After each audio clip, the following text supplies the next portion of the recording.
Folks, I have an amazing guest today. Her name is Alina Leo. And Alina, we're going to be talking about some very important topics, women's voices in business. So you are a woman and you're in business. I am. Thank you for having me, Kary. Well, listen, give us the quick story about where you're from, because I know you bring this European background, I believe. I do, yes. So I was born and raised in Vilnius, Lithuania, and actually I got my undergrad from there, from the Mykolas Romeris University, and my undergrad is in public administration. And I married an American, and I moved to the States, and the rest is history. I love it. I love it. And your husband's name is Steven? Stephen, yes. Steven, Stephen yes. with a PH. Yes. And he's with the not Air Force, is it Air Force? Yes, he's the Air Force civilian, so he works for the Air Force. I love here it. on Right Pat. I love it. Well, listen, one of the things that brought us together is that we are new faculty training. You, of course, have been part of Cedarville, the business school, for a little while. We'll learn about that. But I believe that female voices are very important. And, we see over the years when a female perspective is not brought to the table in the C-suite, there's some negative drawbacks. And so let's talk about some of that. First of all, how did you get into Cedarville? And I'm glad there's a seat at the table for you. Thank you so much for saying that. And so I completely agree with everything that you said about the importance of hearing and amplifying female voices. But just briefly about my history with Cedarville. We moved to Ohio from Germany 2.5 years ago. And I immediately started looking for a job. And there was a vacancy at Cedarville University. And I had never heard of Cedarville before, but it looked like a wonderful place to work for. I did some research and I applied. And you had a strong faith too. I did, absolutely, yes. And Cedarville is a very strong Christian university, and all my prior education is from secular universities. I didn't even realize that there was an opportunity for such a strong Christian university with also academic excellence. And I believe that academic excellence is important for us in higher education. And so it was just a wonderful opportunity, and I got the job here, and I have just absolutely loved working at Cedarville. Again, in the level of integrity that the students exhibit and faculty exhibits is just wonderful, and the academics are also excellent. So just moving more towards the importance of hearing female voices. And I have this conversation with my students all the time, especially with my female students, because there are some profound differences between men and women and things that we deal with in life, and the way we approach things in life as well. And I think it is important to get the perspective of people who have been there and done that. And I am a mother and I'm a professional. And it is important for my female students to see that it is doable. You can have it all. You can be a strong Christian leader, a woman, a mother, and have a career and be successful at that. Wow. So I think leading by example is important. And also, I think being a servant leader is also key. I really love the quote that the Purpose-Driven Life, the book, starts with. And it says, "It is not about you." And it really is not about us. It's not about me here in academia. It is about my students. Of course, it is about the Lord first and foremost. But without the students, we would not be here. So it is about them. It's about serving them.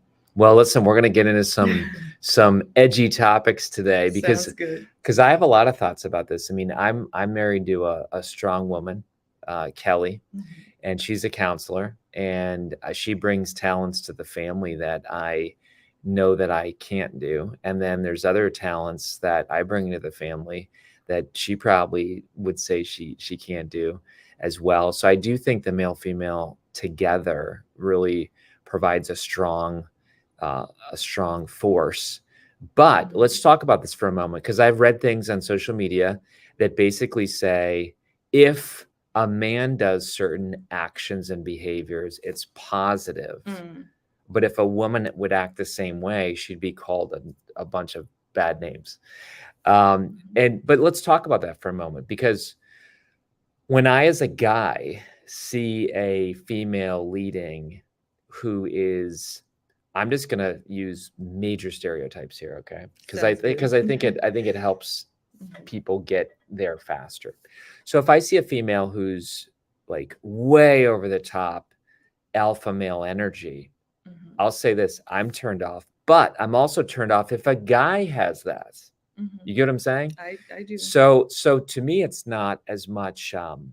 I feel like sometimes a guy or woman can massively overcompensate, and instead of influencing, they're more like command and control. So have you ever seen that?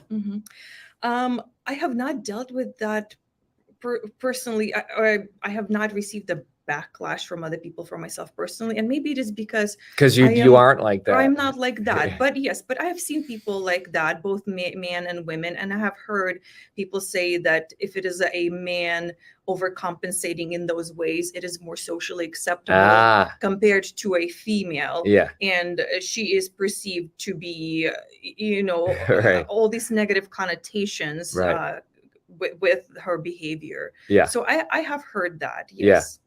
But I respond. I have no problem in the business world, even the higher academic world, having women over me, and I'll even say that my president of my company is a female, and most of the people in my company are females.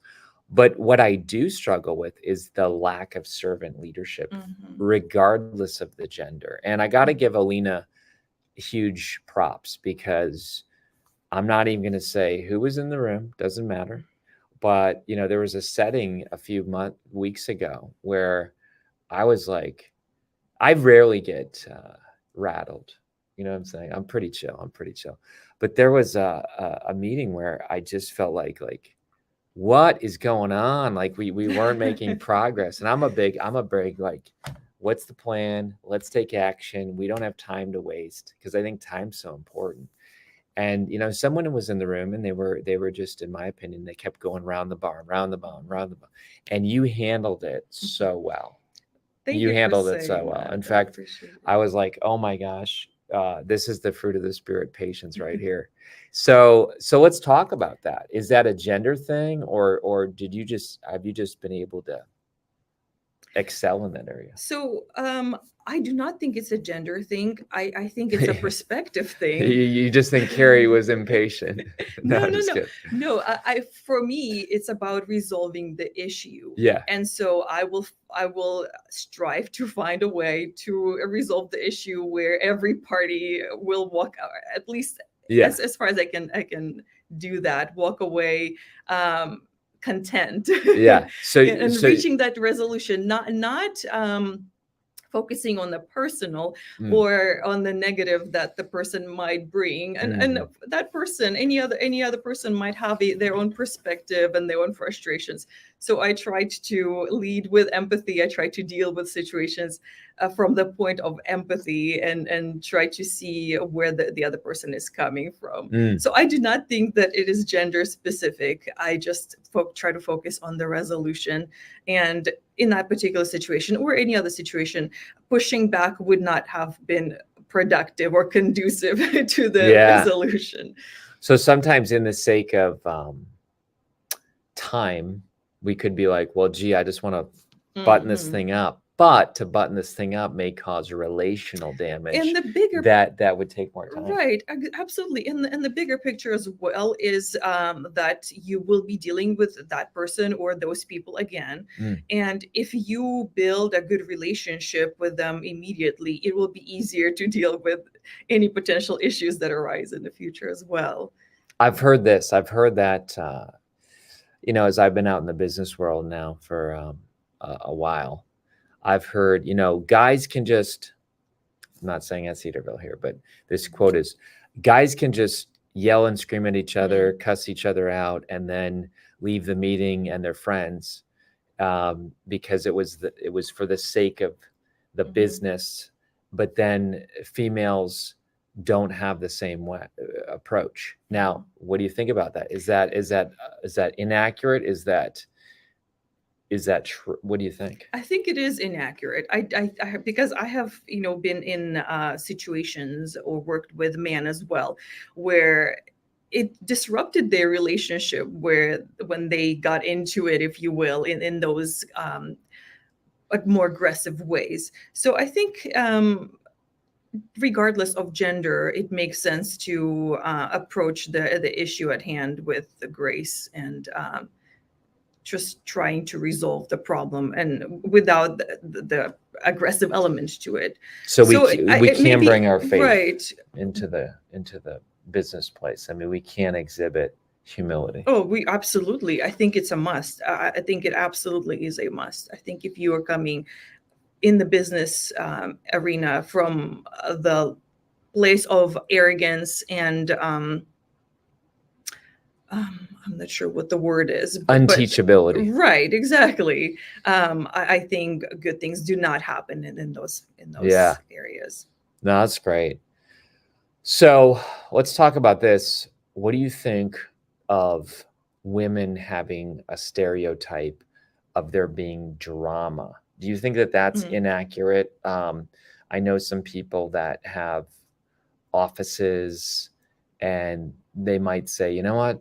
Anytime there's a lot of women in the room, there's a lot of drama and sideways energy and stuff. Do you think that that's inaccurate? Do you think that that's not a correct statement?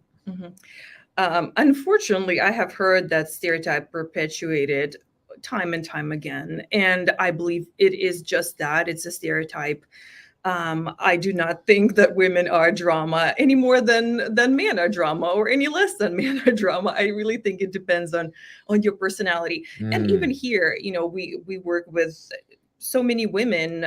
Professor Howell is a female, Professor Rich, Professor Sai, Professor Turkelson, and we all get along great. That's cool. Because we're here for the same purpose. And so I think males are as likely to be dramatic as females are, but it just depends on your personality and the way you choose to approach life and work environment. So I like what you're saying. You're almost saying that these gender stereotypes are unhelpful. Absolutely. Because it really depends. It's almost like you have one experience and then you say, wow, that person was a female. So all female, or hey, that guy, there's a term right now. In fact, let's go here for a moment. I follow a lot of social media, and there was a social media interview happening where a guy was interviewing women and saying, are men necessary? Are men necessary? And every female that he interviewed, of course, he probably edited it, said no. Men are not necessary. Men are not important. And then, of course, over the video, it says 99% of carpenters are male. 90% of construction workers are male. In other words, there is this thing in this culture where, as a guy, maybe the pendulum has gone the other way, where it's like, overcorrects itself. Mansplaining. If a guy says something to a woman, it's like, oh, you're mansplaining now. But yet, so what do you think about all that? I think that drama sells. I think that people like to use divide to sell their agenda. And I really do not think that this divide is as deep as the people on social media are trying to portray it. And like you said, it's likely that some of those bloggers and vloggers edit their videos to fit their agenda. Yeah. And I think that we are more alike than we are not. And either way is very unhealthy and unhelpful. And where, even though it is true that some businesses have more females and others have more males, some job fields have more females and more males just naturally. And I think it just attests to and points to our profound differences in what we like to do, what we're drawn to. But other things are more similar than different. Gotcha. So let's talk about some of those differences that are Mhm. positive in a business setting? Where do you think, and I know we're speaking stereotypically, not every guy, not every woman, Exactly. but where are, in generalities, where do you think businesses would benefit from having a female perspective? Mhm. Well, and again, in generalities, females tend, from my experience, to approach the world with more empathy. They are able to put themselves into another person's shoes, so to speak, and they're able to, and of course, we are mothers, or we're created with the ability, most of us, to have children. And so we have to have that empathy for our kids, and that translates, and that nurturing to, I believe, the business field. And it is important. It is important to see the world from another person's perspective. Another thing is, they say women are more likely to be able to multitask, and I have seen that as well. Juggle a bunch of But things. would you say that I'm pretty good at multitasking? I would say you were great at multitasking. Yes, See, and yeah. again, we're not. There's exceptions. There are exceptions. Yeah. Well, there are plenty of men who are great at multitasking Sure. as well. But I think just by the virtue of having to wear many Oh, yeah. different hats, we have to be good at that. Oh, yeah. Yeah, there is the typical, men thinking adding machines or calculators, women thinking computers. Like, I agree. There's a lot of guys that can't, it's almost so task oriented that they can't even be bothered with something other. Right, and really, that's why we have so many women in the teaching field, in the medical field. I think it attests to our strength in nurturing and empathy. Yeah, just as a gender. And then, how do you think men and women can benefit? Like, what might all female business team appreciate from a guy's perspective? I don't know. What do you think? Well, and maybe that's the question I should be asking you as a male. But let's think. Let's think of my experiences with working with teams that are predominantly male. And again, I'm struggling because I really don't want to stereotype here. I hear you. Yeah, you don't have to go there if you don't want to. Well, I wanted to say a rational approach, but then I think of so many females who also approach the world from this very rational standpoint as well. Yeah. Well, here's an example.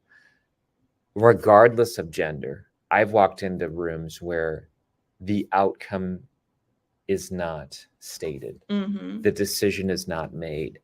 And whether it's a male or female thing, it's a personality thing. If I'm in that room, I'm like, come on, people, let's come up with a decision. Right, and that's why I'm struggling answering this question, because it's different genders. Different. Yeah, I get you. Okay, so let's talk about this. What's your goal for why God put you here at Cedarville? In other words, I think I told you in the beginning, I keep sending females your way. Like, I think it's actually good for the students to see a very competent, confident woman. And so I'm happy, I meet with the females and the guys, but I'm happy for them to get your perspective. What do you see as kind of your role here at Cedarville? And I appreciate you sending female students to me as well. And I welcome them. Of course, I welcome both males and females, but it is, it does make sense that females would relate to another female on a much deeper level. And what do I see as my purpose here? My purpose here is to serve.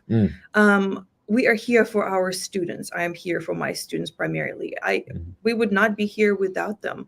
And being that servant leader, connecting with them, and when you're here to serve, when I understand that I'm here to serve, I think of what needs am I supposed to be meeting here? And there is a need for connection. There is a need for support. There is a need to relate to each other. There also is also a need to lead with example, to, as I said prior, to show that example that yes, you can do it. And I'm saying that because I've had my students ask me several times in the past, how is it possible to have a family and have a career? And I say, yes. And of course you have to sacrifice. And sometimes, some things have to give at certain points of your career, but yes, it is possible. And if God puts you there, he will make a way. So my purpose here is to love them, to teach them, to hold them accountable, because accountability is important, to push them towards excellence academically and in their personal life as well, maintain that integrity, and just be there for whatever they need. And there are so many ways that, I approach my teaching from the standpoint of being available and just making an effort to connect with my students. And you have to be intentional to do that. You can't just think, okay, I am available, and assume that your students know that. So I communicated to them very explicitly, and I tell them, these are my office hours. However, I am here from morning until, let's say, 4 p.m. Stop by my office, call me, make an appointment with me, just come in and chat. I bought a coffee machine because students love coffee. I bring snacks to make it easier for them to just drop by, because even a few moments getting a coffee in my office is a point to connect with them. Another great thing about being here at the School of Business is that I understand that I stand on the shoulders of those who have been here for years, some decades, those who came before us. And so there is just so much learning that I have been engaging in, even from my colleagues. And I will give you an example. I was talking to Dr. Sturkenberg, which it's almost his birthday. So shout out, Dr. Sturkenberg, happy birthday. But he was saying to me that to him, teaching does not only happen in the classroom, it also happens outside of classroom when he gives his feedback. And so I had been doing that for a while, but I never put it in those words. And so, and you probably know that most of us professors, we hate grading. It's the least favorite part of our job. But just using that to connect with our students, giving that relevant feedback, encouraging them when you see that they're struggling, praising them when you see that they're doing well. And when you're in the classroom with 30 plus students, at times it is hard to find the time to connect with everyone or even most of them. But using those tools like grading, having coffee within your office or going to Chuck's or anywhere else, just make it very intentional, that time to connect with them. Well, you've given me some tips before we even started. And I'll say this, I think it's unwise for guys to not ask for help. Like, I don't know if you felt that from me, but I don't have a problem saying, Alina, how do I remember everybody's names? And you're like, hey, print out these 10 name cards, and boom, we got it done. And so that really helped. But yeah, I'm often saying, okay, I'm in the business world, you're in higher academics. How do I do X, Y, Z? And it's very helpful. Let's do this. In our last 5 minutes, let's talk about kind of a speed round of unique challenges to males and females. For example, I've heard, and I don't know if this is true, it could be a stereotype, but I've heard that women, maybe if they're in an all guys setting, they almost have to work extra hard. Do you think that that's an unfair statement, or do you think that that's a true statement? Well, it's hard for me to tell because I've always had to work extra hard just because of who I am.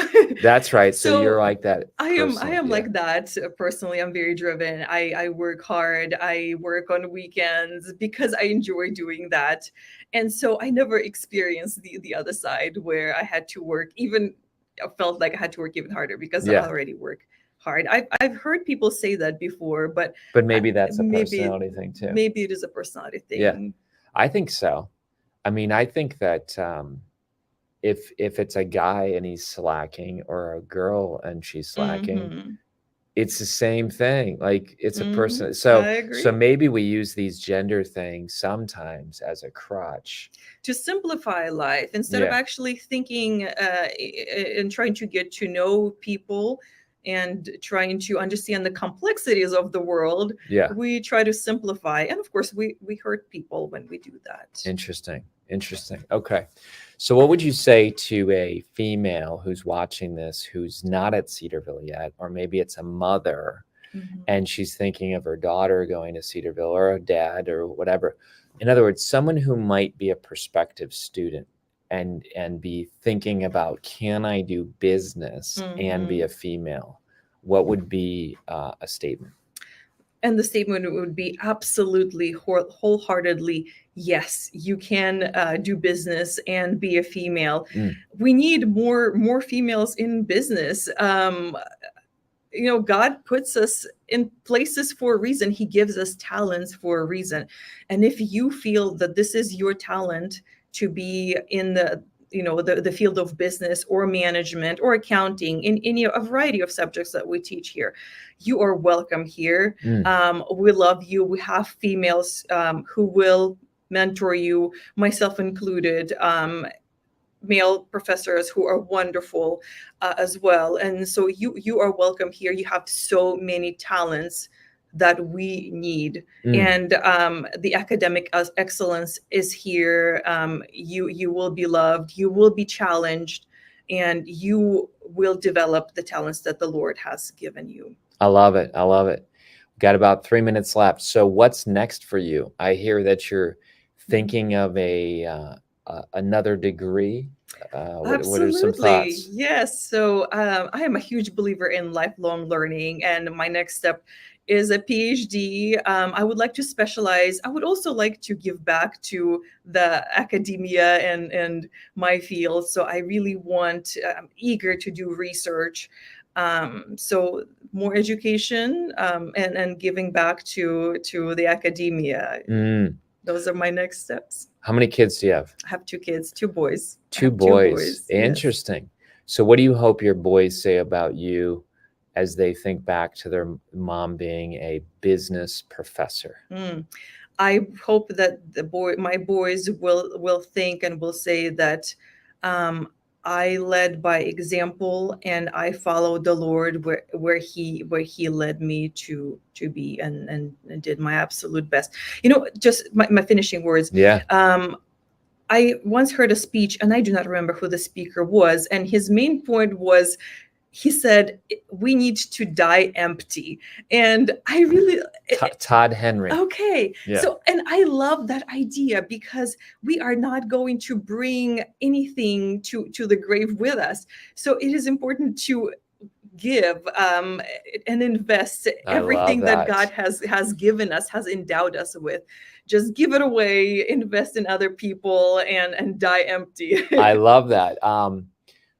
He's from, I believe, Cincinnati. I know that Dr. Heyman likes him. I heard that quote, and I never forgot it, because he tells the story right before that quote about the richest land in the world. And he says, what's the richest land? And somebody says, is it the diamonds in Africa? Is it the gold? And he says, no, it's a graveyard. Right. And he says it's because in a graveyard are all the unfinished novels, the songs that have never been written. And he says that most people die with Oliver Wendell Holmes said, the story or the song still inside them. But you're saying die empty. Die empty, absolutely. I love that. I love that. It's like the Apostle Paul almost, about finishing. So, Alina, this has been awesome. I really wanted to interview you because, I've interviewed Dr. Smith, Dr. Heyman, but of course, Dr. Suppley, other females, but I wanted you to bring that perspective. I see you as a real catalyst here at Cedarville. A lot of women are being attracted to you to be that example. And thank you for tackling this Mhm. tough issue today. Thank you. It's, we just scraped the surface, right, Kary? Oh, I we did. appreciate you having me here, and it was a great conversation. And you're on Instagram, you're on LinkedIn. I am. And we'll read your research someday soon. I hope so. I cannot wait. All right, folks, go check out cedarville.edu and make it a great day. We'll see you. Have a great day.